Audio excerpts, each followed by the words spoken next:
नमस्कार दोस्तों, स्वागत है आपका इस वक्त की बड़ी खबर में, जो कि सीधा यूपी चुनाव से आ रही है। यूपी असेंबली इलेक्शन 2022 यूपी विधानसभा चुनाव के लिए नई गाइडलाइन, एक बूथ पर रहेंगे 1200 वोटर। दूसरी बड़ी खबर में बताएंगे किसान आंदोलन को मिला पूर्व कृषि मंत्री का साथ। तीसरी बड़ी खबर में बताएंगे जातीय जनगणना पर एक हो गए नीतीश तेजस्वी, 2 अगस्त को मुख्यमंत्री पीएम मोदी को खत लिखेंगे। इसी प्रकार की बड़ी खबरों में आपको ले जाएंगे। लेकिन अगर आपको भी लगता है यूपी में भाजपा की सरकार पूरी तरह हारने वाली है, तो आप अभी इस वीडियो को लाइक कीजिए, इस चैनल को सब्सक्राइब कीजिए और घंटी बजाएं और कमेंट में लिखें जय हिंद। रुख करते हैं पहले खबर की तरफ। यूपी असेंबली इलेक्शन 2022 यूपी विधानसभा चुनाव के लिए नई गाइडलाइन, एक बूथ पर रहेंगे 1200 वोटर। जी हां दोस्तों, कोरोना संक्रमण को देखते हुए उत्तर प्रदेश में अगले साल होने वाले विधानसभा चुनाव में प्रत्येक पोलिंग बूथ पर अधिकतम 1200 मतदाता ही मतदान कर सकेंगे। पहले एक पोलिंग बूथ पर 1500 मतदाताओं की संख्या होती थी। बिहार और पश्चिम बंगाल के विधानसभा चुनाव में भी 1200 मतदाता प्रति बूथ के मानक से कराए गए थे। इससे मतदान के लिए बूथों पर भीड़ कम लगेगी। नई दिल्ली में बुधवार को हुई भारत निर्वाचन आयोग की बैठक में उत्तर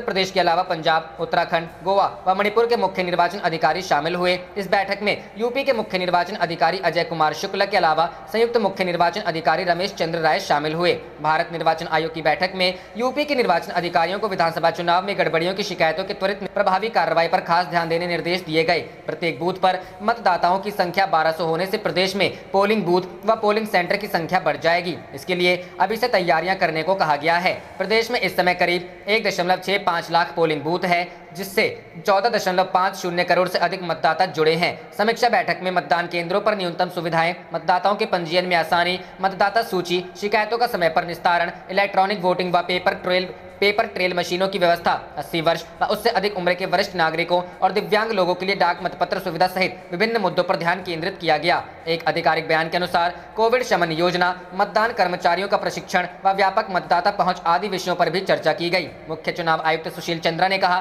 कि पारदर्शिता व निष्पक्षता चुनाव प्रक्रिया की पहचान है। उन्होंने कहा कि प्रत्येक राज्य में मुद्दे और चुनौतियां अलग हो सकती हैं, लेकिन चुनाव योजना में सभी हितधारकों को शामिल करते हुए मतदाता केंद्रित दृष्टिकोण और भागीदारीपूर्ण निर्णय लेने की आवश्यकता होती है। उल्लेखनीय है कि गोवा, मणिपुर, पंजाब और उत्तराखंड की विधानसभाओं का कार्यकाल मार्च 2022 में अलग अलग तारीखों पर खत्म हो रहा है, जबकि उत्तर प्रदेश का कार्यकाल मई में समाप्त होगा। पांचों राज्यों में चुनाव अगले साल की शुरुआत में एक साथ हो। रुख करते हैं अगली खबर की तरफ। किसान आंदोलन को मिला पूर्व कृषि मंत्री का साथ। जी हां दोस्तों, बिहार के पूर्व कृषि मंत्री नरेंद्र सिंह ने शुक्रवार को गाजीपुर बॉर्डर पर पहुंचकर कृषि कानूनों के खिलाफ चल रहे किसान आंदोलन को अपना समर्थन दिया। उन्होंने कहा कि यह मुद्दा पूरे देश के करोड़ों किसानों से जुड़ा हुआ है। किसान आंदोलन कन्याकुमारी से लेकर बंगाल की खाड़ी तक चलना चाहिए। बिहार में जल्द इसकी शुरुआत होगी। बिहार में लालू यादव के क्लासमेट रहे और जेपी आंदोलन को हवा देने वाले पूर्व मंत्री नरेंद्र सिंह ने कहा, कृषि कानून किसान विरोधी है। किसान अपने हक के लिए दिल्ली के बॉर्डरों पर 8 महीने से बैठे हैं। केंद्र सरकार पर निशाना साधते हुए कहा कि इस सरकार को करोड़ों किसानों की कोई चिंता नहीं है। यह आंदोलन अब और मजबूत होगा। दिल्ली, उत्तर प्रदेश, पंजाब, हरियाणा, राजस्थान से निकलकर यह आंदोलन अब पूरे देश में फैलेगा। बंगाल के किसान भी इस आंदोलन को अपना समर्थन दे चुके हैं। रुख करते हैं अगली खबर की तरफ। जातीय जनगणना पर एक हो गए नीतीश तेजस्वी, 2 अगस्त को मुख्यमंत्री पीएम मोदी को खत लिखेंगे। जी हां दोस्तों, बिहार में जाति एक ऐसा मुद्दा होता है जिस पर कोई भी दल कुछ बोलने से पहले 10 बार सोचता है। जाहिर है कि आरक्षण और जाति के मुद्दे पर कई बार बिहार के सभी दलों की राय एक ही होती है, क्योंकि कोई भी अपने वोट बैंक को गंवाना नहीं चाहता। कुछ यही हाल जातीय जनगणना की मांग का भी है, जहां सत्ता और विपक्ष की दूरी एक होती नजर आ रही है। मुख्यमंत्री नीतीश कुमार जातीय जनगणना को लेकर प्रधानमंत्री नरेंद्र मोदी को खत लिखेंगे। लालू यादव के छोटे बेटे और नेता प्रतिपक्ष तेजस्वी यादव ने शुक्रवार को विपक्ष के अन्य नेताओं के साथ मुख्यमंत्री नीतीश कुमार से इसी मुद्दे पर मुलाकात की। इस मुलाकात के बाद तेजस्वी यादव ने मुख्यमंत्री से हुई बातचीत के बारे में जानकारी मीडिया को दी, जिसमें उन्होंने ये दावा किया है। नेता प्रतिपक्ष तेजस्वी यादव ने मीडिया से बातचीत के दौरान कहा कि नीतीश कुमार ने विपक्ष के पूरे स्टैंड को ध्यान से सुना। तेजस्वी ने कहा कि सीएम नीतीश कुमार शुक्रवार को दिल्ली जा रहे हैं। दिल्ली से लौटने के बाद वो 2 अगस्त को प्रधानमंत्री नरेंद्र मोदी को चिट्ठी लिखेंगे। रुख करते हैं अगली खबर की तरफ। कैग की रिपोर्ट से मचा बिहार में सियासी हड़कंप, बीजेपी मानवीय भूल बता डाल रही पर्दा। जी हां दोस्तों, बिहार में नियंत्रक एवं महालेखा परीक्षक की रिपोर्ट के बाद सियासी संग्राम मच गया है। दरअसल कैग की रिपोर्ट में पब्लिक सेक्टर के उपक्रमों में गंभीर वित्तीय गड़बड़ियों का खुलासा हुआ है। रिपोर्ट के मुताबिक विभिन्न सेक्टरों में किए गए गलत फैसलों से न सिर्फ बिहार सरकार के खजाने पर अतिरिक्त भार पड़ा है, बल्कि सरकार ने करोड़ों की कमाई का मौका भी गंवाया है। ऐसे में विधानमंडल के पटल पर रिपोर्ट रखी गई तो विपक्षियों को मुंह खोलने का मौका भी मिल गया। वहीं मामले पर सत्ता पक्ष और विपक्ष में बयानों का सिलसिला चल निकला है। कैग की रिपोर्ट में अनियमितता पर लेफ्ट ने जोरदार हमला बोला है। विधायक सुदामा प्रसाद का कहना है कि अब तक जो बात वो लोग करते आ रहे थे वही बात कैग की रिपोर्ट में सामने आई है। ग्रामीण विकास, पथ निर्माण और स्वास्थ्य जैसे तमाम विभागों में भारी गड़बड़ी हुई है। लेफ्ट विधायक ने सरकार पर भ्रष्टाचार में लिप्त होने का आरोप भी लगाया है। वहीं भारतीय पंचायती राज पार्टी लोकतांत्रिक ने भी नीतीश कुमार पर हमला बोला है। पार्टी अध्यक्ष राजीव रंजन ने कहा, नीतीश इस पर किसी तरह की प्रतिक्रिया नहीं दे रहे हैं और न ही प्रतिक्रिया देने को तैयार हैं। भागीदार अगर कोई है तो सरकार है। सरकार में मुखिया नीतीश जी हैं, लेकिन उन्हें कोई चिंता नहीं है। उन्हें किसी भी स्थिति में सरकार में बने रहने का कोई हक नहीं। रुख करते हैं अगली खबर की तरफ। सीएम योगी को जनता का फेवरेट बताने वाले पोस्ट में साक्षी महाराज ने कर दी एक गलती, यूजर्स ने पकड़ा और किया ट्रोल। जी हां दोस्तों, 2022 में उत्तर प्रदेश के अंदर विधानसभा चुनाव होने हैं। चुनावों को लेकर सत्ताधारी पार्टी भाजपा समेत सभी पार्टियां अपनी अपनी तैयारियों में जुट गई हैं। इस बीच उन्नाव जिले से भाजपा सांसद साक्षी महाराज अपनी एक पोस्ट के चलते ट्रोल हो रहे हैं। दरअसल भाजपा सांसद साक्षी महाराज ने सोशल मीडिया साइट फेसबुक पर एक पोस्ट किया है जिसमें उन्होंने उत्तर प्रदेश के मुख्यमंत्री योगी आदित्यनाथ को यूपी की जनता का फेवरेट बताया है। वहीं अब उनकी इस पोस्ट पर तमाम यूजर्स उन्हें ट्रोल करने लगे। दरअसल चुनाव के पहले के सियासी दांवपेच में कई बार राजनेता ऐसी गलतियां कर देते हैं जो उन्हें खुद ही लोगों की आलोचना का पात्र बना देती है। 2022 के विधानसभा चुनाव से पहले बीजेपी के सांसद साक्षी महाराज भी इस बार इसी सूची में शामिल हो गए। बता दें कि साक्षी महाराज ने गुरुवार को यूपी बीजेपी के हवाले से बना एक ग्राफिक्स अपने ऑफिशियल फेसबुक पेज पर शेयर किया। इस पोस्ट में सीएम योगी को यूपी की जनता का फेवरेट सीएम बताते हुए कहा गया था कि 46% लोग सीएम योगी को दोबारा सीएम के रूप में देखना चाहते हैं। साक्षी महाराज की इस पोस्ट में बीएसपी चीफ मायावती, कांग्रेस नेता प्रियंका गांधी और एसपी अध्यक्ष अखिलेश यादव को लेकर भी आंकड़े दिखाए गए थे। साक्षी महाराज ने सर्वे के आधार पर बताया कि 46% लोग सीएम योगी को मुख्यमंत्री के रूप में देखना चाहते हैं। इसके अलावा 22% लोग अखिलेश यादव और 28% लोग मायावती को मुख्यमंत्री के रूप में चाहते हैं। वहीं 14% लोग प्रियंका गांधी को सीएम बनाना चाहते हैं। वहीं अब उनकी इस पोस्ट पर तमाम यूजर्स उन्हें ट्रोल करने लगे। लव कुश कुमार नाम के एक यूजर ने लिखा, बड़ा ही अद्भुत अध्ययन बीजेपी ने जारी किया है जिसके अनुसार 2022 के विधानसभा चुनाव में 46% लोगों की पसंद है योगी जी, 28% लोगों की पसंद है बहन जी, 22% लोगों की पसंद है अखिलेश जी और 14% लोगों की पसंद है प्रियंका जी। अगर 48% प्लस 28% प्लस 22% प्लस 14% सबको जोड़ दिया जाए तो कुल योग होता है 110%।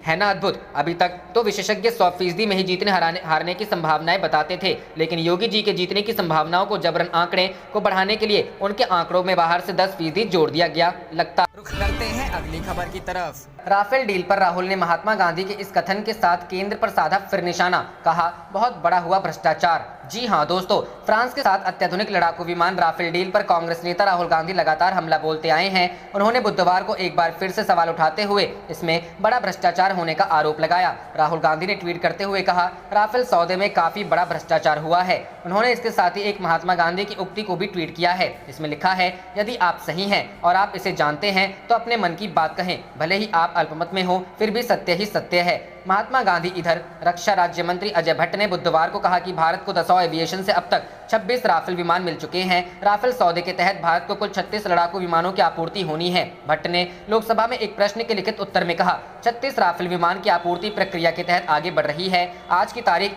तारीख तक 26 विमान मिल चुके हैं। पहला राफेल विमान पिछले साल 29 जुलाई को देश में आया था। इससे 4 साल पहले 36 राफेल विमानों की खरीद के लिए 59,000 करोड़ रुपए के सौदे पर भारत और फ्रांस की सरकारों ने हस्ताक्षर किए थे। गौरतलब है कि फ्रांस की समाचार वेबसाइट मीडिया पार्ट की रिपोर्ट में कहा गया है कि भारत के साथ 59,000 करोड़ रुपए के राफेल विमान सौदे में कथित भ्रष्टाचार के मामले में फ्रांस के एक जज को बहुत संवेदनशील न्यायिक जांच की जिम्मेदारी सौंपी गई है। राहुल गांधी राफेल सौदे में भ्रष्टाचार का आरोप लंबे समय से लगाते रहे हैं और उन्होंने 2019 लोकसभा चुनाव में इसे बड़ा चुनावी मुद्दा भी बनाया था। वहीं सरकार कांग्रेस के दावों को खारिज करती रही है। रुख करते हैं अगली खबर की तरफ। बीजेपी के ट्वीट पर राकेश टिकैत का जवाब, 6 अगस्त को फिर आऊंगा लखनऊ, कही ये बड़ी बात। जी हां दोस्तों, लखनऊ बना देने के बयान के बाद किसान नेता राकेश टिकैत पर किए गए यूपी बीजेपी के हमले की चारों ओर चर्चा हो रही है।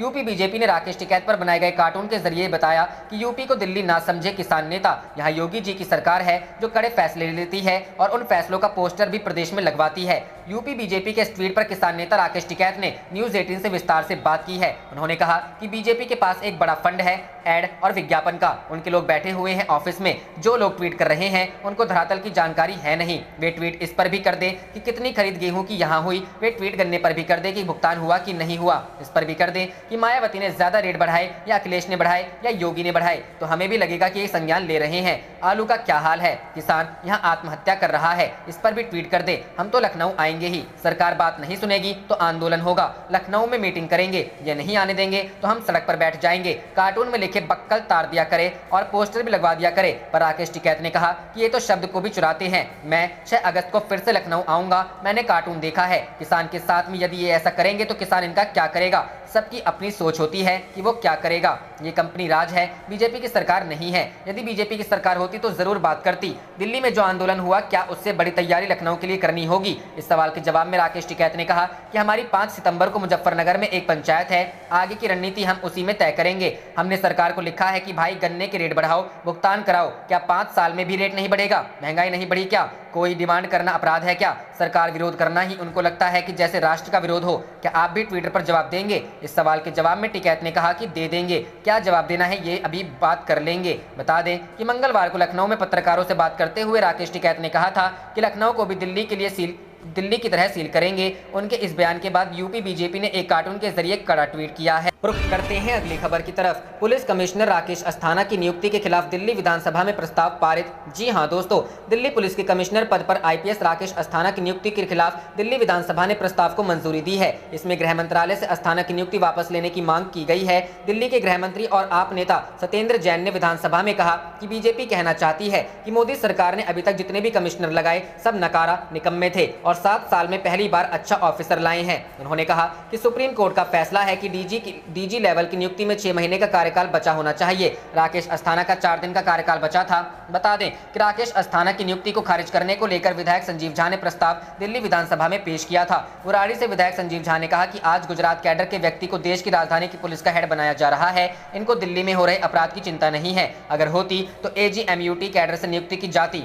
क्या इस कैडर में सक्षम ऑफिसर नहीं है? इस प्रस्ताव पर चर्चा के दौरान बीजेपी के विधायकों ने जमकर हंगामा किया। इसके बाद बीजेपी विधायक ओपी शर्मा को पूरे दिन के लिए सदन से निष्कासित कर दिया गया। भारतीय पुलिस सेवा के गुजरात कैडर के वरिष्ठ अधिकारी राकेश अस्थाना ने बुधवार को दिल्ली के पुलिस आयुक्त का पदभार संभाला था। इससे एक दिन पहले मंगलवार को गृह मंत्रालय ने आदेश जारी कर कहा था कि अस्थाना तत्काल प्रभाव से दिल्ली पुलिस आयुक्त का कार्यभार संभालेंगे। वह सीमा सुरक्षा बल के महानिदेशक के रूप में कार्यरत थे। अस्थाना की नियुक्ति 31 जुलाई को उनकी सेवानिवृत्ति से कुछ दिन पहले हुई। कार्यकाल 1 साल का होगा। इस तरह के बहुत कम उदाहरण हैं जब अरुणाचल प्रदेश, गोवा, मिजोरम और केंद्र शासित प्रदेश कैडर से बाहर के किसी आईपीएस अधिकारी को दिल्ली पुलिस के प्रमुख के रूप में नियुक्त किया गया। रुख करते हैं अगली खबर की तरफ। बिहार में जाति जनगणना पर दबाव बनाने के लिए मुख्यमंत्री से मिलेंगे तेजस्वी यादव। जी हां दोस्तों, बिहार विधानसभा में विपक्ष के नेता तेजस्वी यादव जल्द ही बिहार में जाति आधारित जनगणना पर चर्चा के लिए मुख्यमंत्री नीतीश कुमार से मुलाकात करेंगे। तेजस्वी का यह रुख केंद्र सरकार की ओर से देश में इसकी संभावना से इनकार करने के मद्देनजर आया है। तेजस्वी यादव ने कहा कि नीतीश कुमार ने भी देश में जाति आधारित जनगणना की वकालत की है। उन्होंने कहा कि विपक्षी पार्टी के नेता उनसे प्रधानमंत्री नरेंद्र मोदी के सामने अपने विचार रखने को कहेंगे। तेजस्वी ने कहा, बिहार में सभी विपक्षी दल जाति आधारित जनगणना के साथ है, इसलिए हम मुख्यमंत्री के सामने अपनी बात रखेंगे और उनसे इस मुद्दे पर नरेंद्र मोदी से मिलने के लिए सत्तारूढ़ और विपक्षी नेताओं का एक प्रतिनिधिमंडल बनाने के लिए कहेंगे। उन्होंने कहा, जैसा कि केंद्र सरकार पहले ही देश में जाति आधारित जनगणना शुरू करने से इनकार कर चुकी है और हमें समय नहीं दे सकती है, ऐसे में नीतीश कुमार को राज्य सरकार की कीमत पर बिहार में इसकी शुरुआत करनी चाहिए। कर्नाटक सरकार ने किया वही, अपने ही राज्य में केंद्र सरकार के इनकार के बाद नीतीश कुमार सरकार भी ऐसा कर सकती है। तेजस्वी ने कहा कि देश में 70% हिंदू आबादी पिछड़ी जातियों से है, फिर केंद्र इसकी अनदेखी क्यों कर रहा है, समझ में नहीं आता। तेजस्वी ने बिहार विधानसभा में भी इस मुद्दे को उठाया और स्पीकर से प्रश्नकाल में चर्चा करने का अनुरोध किया। हालांकि स्पीकर विजय सिन्हा ने उन्हें ऐसा करने से मना कर दिया। उन्होंने तेजस्वी यादव से दिन में बाद में इस मामले पर चर्चा करने को कहा। रुख करते हैं अगली खबर की तरफ। संसद का समय बर्बाद नहीं हो, महंगाई, किसान और पेगासस पर चर्चा हो, राहुल गांधी। जी हां दोस्तों, कांग्रेस के पूर्व अध्यक्ष राहुल गांधी ने बृहस्पतिवार को केंद्र सरकार पर विपक्ष को अपना काम नहीं करने देने का आरोप लगाते हुए कहा कि संसद का समय बर्बाद नहीं किया जाए। उन्होंने कहा कि महंगाई, किसान तथा पेगासस पर चर्चा होनी चाहिए। उन्होंने ट्वीट किया, हमारे लोकतंत्र की बुनियाद है कि सांसद जनता की आवाज बनकर राष्ट्रीय महत्व के मुद्दों पर चर्चा करे। मोदी सरकार विपक्ष को ये काम नहीं करने दे रही। कांग्रेस नेता ने इस बात पर जोर दिया, संसद का और समय व्यर्थ मत करो, करने दो। महंगाई, किसान और पेगासस की बात हो। पेगासस और कुछ अन्य मुद्दों को लेकर पिछले कई दिनों दिनों से संसद के दोनों सदनों में गतिरोध बना हुआ है। 19 जुलाई से मानसून सत्र आरंभ हुआ था, लेकिन अब तक दोनों सदनों की कार्रवाई बाधित रही है। विपक्षी दलों का कहना है कि पेगासस जासूसी मुद्दे पर चर्चा कराने के लिए सरकार के तैयार होने के बाद ही संसद में गतिरोध खत्म होगा। रुख करते हैं अगली खबर की तरफ। राहुल गांधी बोले, संसद का समय बर्बाद ना करें, विपक्ष को महंगाई, किसान और पेगासस का मुद्दा सदन में उठाने दे। जी हां दोस्तों, कांग्रेस नेता राहुल गांधी ने गुरुवार को सरकार से संसद का अधिक समय बर्बाद नहीं करने और विपक्ष को महंगाई, किसानों और पेगासस के मुद्दों को सदन में उठाने देने को कहा। उन्होंने यह भी कहा कि भारत के लोकतंत्र की नींव ये है कि सांसद लोगों की आवाज बने और राष्ट्रीय महत्व के मुद्दों पर चर्चा करे, लेकिन केंद्र सरकार ऐसा नहीं होने दे रही है। विपक्षी दल पेगासस जासूसी मुद्दे पर चर्चा और संसद में नए कृषि कानूनों को निरस्त करने की मांग कर रहे हैं। आप देख रहे थे आपका अपना चैनल जय हिंद जय भारत।